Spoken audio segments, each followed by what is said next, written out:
అందుచేత నిద్రించుచున్న నీవు మేల్కొని మృతులలో నుండి లెమ్ము. ఇంకా నీవు పొద్దు నిద్రలో అంటే విశ్వాస జీవితంలో నీవు ఉంటూ కూడా ఆ చీకటిని నీవు ఆస్వాదిస్తున్నావేమో ఆలోచన చేసుకోవాలి. నీ యొక్క బ్రతుకులో ఆ చీకటి ఆవరించినట్లయితే, ఆ చీకటి పాపానికి గుర్తుగా దేవుడు వచ్చాడు.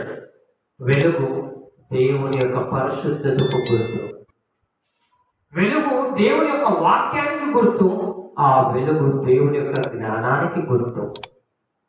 పిల్లరా, అందుకని నిద్రించుచున్న నీవు మేల్కొని, నీవు మృతుడుగా మారక ముందు, నీలో ఆ చీకటి కమ్మక ముందు, ఆ చీకటి ఎంత భయంకరమైనదో నీవు తెలుసుకోవాలి. అందుకని నీవు మేల్కోవాలి. యెషయా గ్రంథంలో యెషయా గ్రంథంలో మనం చదువుకున్నాం, నీవు అంటే నీకు వెలుగు ప్రకాశించు అంటే వచ్చి ఉన్నది, నీవు లెమ్ము. దేవుని యొక్క మహిమ, దేవుని యొక్క మహిమ నీ మీద ఉదయించుచున్నది. ప్రియులారా, నిద్రించుచున్న నీవు మేల్కోవాలి.